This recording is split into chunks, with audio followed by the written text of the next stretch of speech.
नमस्कार, स्वागत है आपका आवाज अड्डा में। मैं हूं नीरज और कर्नाटक के चुनाव परिणाम आए, शानदार जीत कांग्रेस को मिली, लेकिन अब मुख्यमंत्री कौन बनेगा इसको लेकर के रस्साकसी चल रही है। बैठकें हुई हैं, कुछ विचार विमर्श हुए, पर्यवेक्षकों ने अपनी राय दी है, लेकिन अभी तक ये तय नहीं हो पाया है कि सिद्धारमैया या डीके शिव कुमार कौन सीएम बनेगा। दोनों की अपनी अपनी दावेदारी है और सिद्धारमैया ने स्वयं कह दिया कि ज़्यादातर विधायक हमारे पक्ष में है।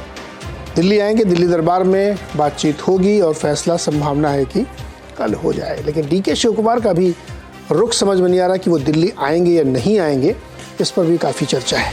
तो दरअसल इन चुनाव परिणामों के बाद ये एक बड़े विचार की बात हो सकती है कि कांग्रेस में ये एक दिक्कत हमेशा से रही है। इसका ताज़ा उदाहरण राजस्थान है, जहाँ वहाँ के स्वयं एक बड़े नेता जनसंघर्ष यात्रा निकाल रहे हैं अपनी ही सरकार के खिलाफ, कहता है भ्रष्टाचार के खिलाफ कार्रवाई क्यों नहीं की जा रही। ऐसी लगभग डुओपोली जैसी समस्या कांग्रेस के लगभग हर स्टेट में बनती है। तो एक मन में सवाल उठता है कि जब प्रदेश अध्यक्ष हुए हैं, उनके नेतृत्व में बना, तो उनका दावा क्या मजबूत नहीं है या सिद्धारमैया का ही दावा ज़्यादा मजबूत है। ये एक महत्वपूर्ण सवाल इसलिए है क्योंकि लगभग ऐसी ही परिस्थिति जब 2024 के चुनाव के लिए हम जाएंगे तो बहुत सारे विपक्षी एकता के बड़े बड़े दिग्गज नेता खड़े होंगे और इसके शुरुआती रुझान के तौर पे ममता बनर्जी ने अपना बयान दे भी दिया है कि कांग्रेस को क्षेत्रीय दलों के लिए सेक्रीफाइस करना होगा। इस बयान का क्या मतलब है, आज ये बयान क्यों देना चाहिए ममता बनर्जी को, इसको भी डिस्कस करेंगे। और साथ ही 2024 के लिए सबक क्या है भारतीय जनता पार्टी के लिए और बाकी दलों के लिए भी। बातचीत करने के लिए हमारे साथ एडिटोरियल पैनल है, बहुत ही वरिष्ठ पत्रकार और एनालिस्ट हमारे साथ हैं। परिचय कराता हूँ आपका। शेखर अय्यर जी हमारे साथ हैं, बहुत ही सीनियर जर्नलिस्ट और पॉलिटिकल एनालिस्ट हैं। साथ ही प्रदीप सिंह जी हैं, बहुत ही सीनियर जर्नलिस्ट हैं। अम्बेडकर विश्वविद्यालय के प्रोफेसर अभय दुबे जी हमारे साथ हैं और सेंटर फॉर पॉलिसी रिसर्च के फेलो राहुल वर्मा जी हैं। आप सबका सर बहुत बहुत स्वागत है इस चर्चा में। शेखर सर, आपसे शुरुआत करते हैं। एकदम सीधा साधा सवाल है, किसका दावा ज़्यादा मजबूत है, शिव कुमार का या सिद्धारमैया का?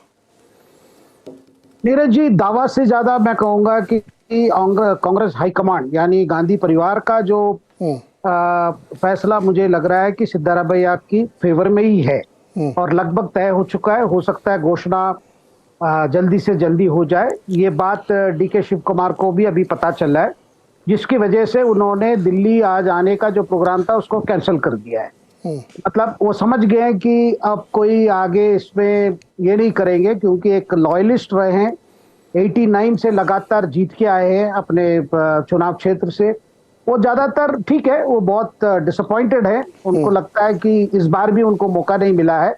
एक फॉर्मूला की बात हो रही है जहां पहले 2 साल सिद्धारमैया रहेंगे मुख्यमंत्री और 3 साल डीके शिव कुमार रहेंगे, लेकिन वो फॉर्मूला भी उनको स्वीकार नहीं है, क्योंकि उनको लगता है कि पिछले बार जब 2013 में जब सरकार बनी थी, जब सिद्धारमैया की पहली सरकार बनी थी, उस समय भी उनको 6 महीना वेट करना पड़ा। सिद्धारमैया उनको उस समय अपने मंत्रिमंडल में शामिल नहीं किए थे। तो ये बात अभी खुलकर बोल रहे हैं कि मेरा तो बहुत पेशेंस हमने दिखाया, हमने बहुत ये एक प्रकार से अपने प्रति एक सिंपैथी फैक्टर वो लगातार कोशिश कर रहे हैं उन पर। क्योंकि कल रात को जो हुआ था, जो एक प्रकार से जो माना जाता है, जो 3 ऑब्जर्वर्स गए थे एआईसीसी की तरफ से, उन्होंने बेंगलोर में एक होटल में सारे एमएलए को बुलाकर जिस तरह एक प्रकार से एक वोटिंग ली है, जिस वोटिंग से लग रहा है कि सिद्धारमैया के पक्ष में ज्यादा एमएलए है। कहा जा रहा है कि कोई 81 है, कोई 90 है, लेकिन कोई ऑफिशियल फिगर्स नहीं आया है।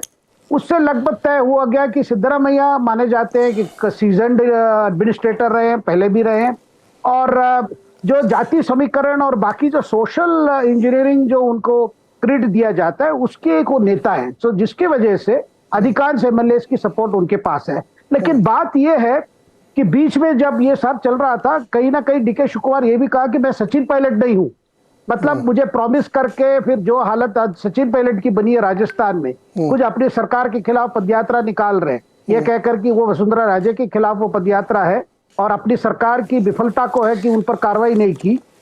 तो इनका मतलब कहीं ना कहीं डीके शिव कुमार को लग रहा है कि इस वक्त, क्योंकि अभी कांग्रेस अच्छी जीत मिली है, इस वक्त तो कुछ नहीं कर सकते, कि हेल्पलेस है। लेकिन इस हेल्पलेसनेस में ही कांग्रेस का जो प्रॉब्लम्स मुझे लगता है कि कर्नाटक में शुरू हो रहा है। हो सकता है इसको, क्योंकि सिद्धारमैया अपने आप में बड़े सीजन्ड है, लेकिन एक तरफा जो जिस तरह जो कांग्रेस के अंदर जो पावर शिफ्ट हो रहा है, जिसकी वजह से कई लोग सिद्धरामैया के मतलब सिद्धरामैया के एमएलए तो मंत्री बन जाएंगे, लेकिन डीके शिव कुमार और बाकी उनके समर्थक उनको कैसे एडजस्ट करेंगे। हो सकता है कि कांग्रेस हाईकमांड और कुछ नया फॉर्मूला लेकर आएंगे। तो आने वाले समय मुझे लगता है काफी चैलेंज है सिद्धरामैया के लिए, कांग्रेस हाईकमांड के लिए, और राजस्थान जैसा मतलब परिस्थिति ना पैदा हो। नीरज जी, इसके लिए अच्छा, ऐसा कुछ सुनाई पड़ा था कि एक बार कि छत्तीसगढ़ में भी ऐसा कुछ एक फार्मूला किया गया था, लेकिन वो फार्मूला बाद में बड़ा विवादों में आया, वो कुछ हुआ नहीं उसमें। क्या वैसा ही यहाँ पे भी होगा 2 साल 2.5 साल वाला? इसीलिए तो डीके शिव कुमार पहले से ही इनकार कर रहे हैं, कह रहे हैं कि ये फॉर्मूला वाला नहीं है, कि आप अगर अभी मुझे मौका नहीं देंगे, मैं कमांड संभाल के केपीसीसी यानी कर्नाटका प्रदेश कांग्रेस कमेटी के अध्यक्ष के रूप में मैंने काफी सैक्रिफाइस किया, मैंने काफी काम किया, और पार्टी के जो धनराशि जुटाने में भी इनकी बहुत भूमिका रही। वो भारत जोड़ो यात्रा हो या भी विधानसभा चुनाव क्षेत्र हो या बाकी अन्य राज्यों में जहां पे कांग्रेस लड़ी है, उसके लिए धनराशि जुटाने में डीके शिव कुमार की काफी भूमिका रही है। तो इसलिए उनको लगता है कि इस बार उनको चांस मिलनी चाहिए। ओके प्रदीप जी, ये समस्या है कांग्रेस के लिए, या ऐसा हमेशा होता है जब चुनाव जीत के आते हैं तो कई दावेदार खड़े हो जाते हैं, लेकिन बाद में इसको सुलझा लिया था? हालांकि 2-3 उदाहरण है कांग्रेस में, राजस्थान चली रहा, इससे पहले मध्य प्रदेश में झगड़ा हुआ, फिर एक अलग हो गया, पूरी कहानी सबको मालूम। आपके हिसाब से क्या ये सॉल्व हो जाएगी प्रॉब्लम, या ये समस्या धीरे धीरे सुलगती रहेगी?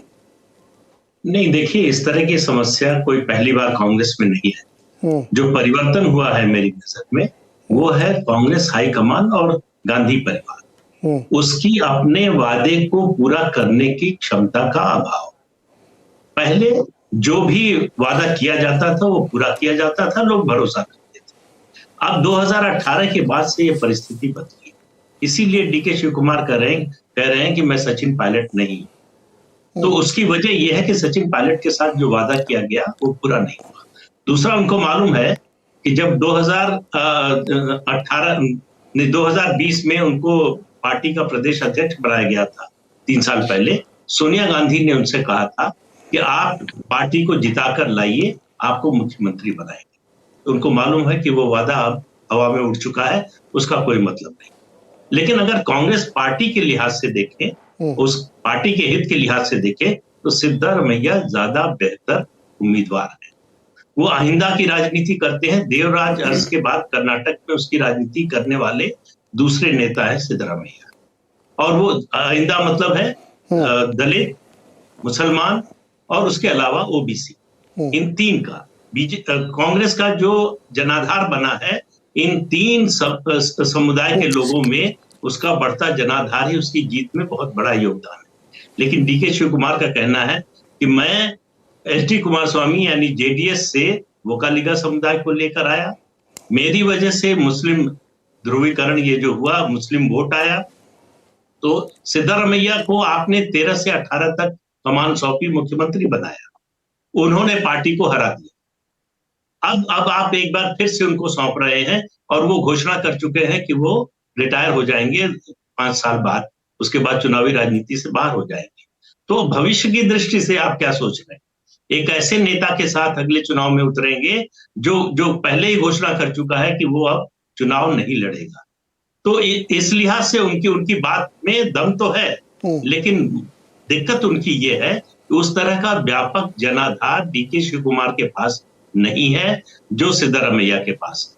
उसके अलावा विधायकों का बहुमत भी सिद्धरामैया के साथ। तो ऐसे में डीके शिव कुमार का दावा विधायक दल में भी और आम जनता में भी जनाधार के लिहाज से भी दोनों जगह से कमजोर। लेकिन संकट के समय पार्टी के साथ खड़े होने का उन्होंने वो पहले भी कह चुके हैं एक आध इंटरव्यू में कि 2019 में बीजेपी की ओर से उनको ऑफर था डिप्टी सीएम का, वो नहीं गए। उसके बाद उनको जेल जाना पड़ा। तो पार्टी के लिए ये सब सहा, ये सेक्रीफाइस किया, उसके बदले में क्या मिल रहा है?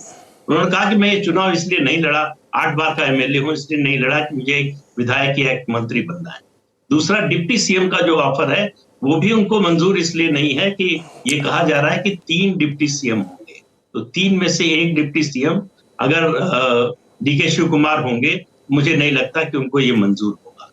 लेकिन क्यों ये फैसला, अगर सिद्धारमैया के पक्ष में फैसला होने जा रहा है, ये लगभग तय लग रहा है। क्यों हो रहा है? पार्टी हाईकमान को इस बात का पूरा भरोसा है कि डीके शिव कुमार न तो हेमंत बिश्व शर्मा है और न ही ज्योतिरादित्य सिंधिया है, वो पार्टी से बगावत नहीं करेंगे। लेकिन बगावत नहीं करेंगे ये बात अगर मान भी ले, तो क्या वो शांति से सिद्धारमैया को 5 साल सरकार चलाने देंगे?